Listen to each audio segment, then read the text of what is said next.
Back in 1943, when what used to be known as the wireless provided entertaining drama in the pre-television era, a series of radio plays titled Suspense held wartime listeners in thrall.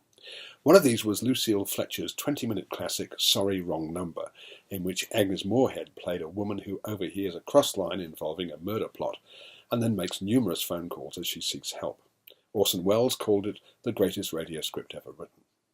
Of course, when the radio play was filmed 5 years later with Barbara Stanwyck in the lead, it was opened out so that instead of being just a woman and a telephone, there was a whole other plot about a scheming husband and a drug deal, and the suspense was greatly reduced.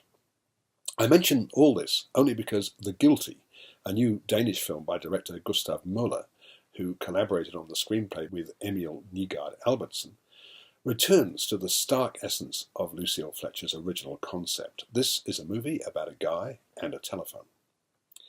So too was the Thomas Hardy movie Lock in 2013, but in that case Hardy was driving a car as well as talking on the phone, and the very movement of the vehicle and what we saw from its windows gave that film's director, Stephen Knight, more visual possibilities than Muller allows himself. The Guilty is set inside the emergency call section of a Copenhagen police station, and the focus throughout is on a cop, Asger Holm, whose job that night is to help people in trouble.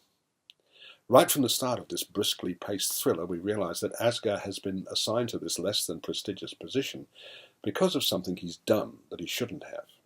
He has a court appearance in the morning he's obliged to attend. But meanwhile he answers the calls for help, such as one from a man who let a prostitute into his car and wants her caught because she stole from him. He gets short shrift from Asger, who takes a moralistic approach to the man's complaint. But a call from a woman called Eben is another matter. A mother of 2 small children, she seems to be in danger from her violent ex-husband, and for the remainder of the movie, Asger concentrates on trying to locate her whereabouts and ensure her children are safe. The premise is simple enough, but the film, a tricky, multi-layered affair that unfolds in real time, keeps the tension on the boil throughout its relatively brief running time. It's a one-man show, with Jakob Cedergren, impressive as the cop with a very short fuse, whose determination to save the woman in trouble is compromised by his own situation. We do hear a number of other voices, including that of Jessica Dinege as Eben, but it's Asger's tense presence that anchors the film. Such a concept could no doubt have been adapted for the theatre, and it would even have worked as a radio play if such things still existed.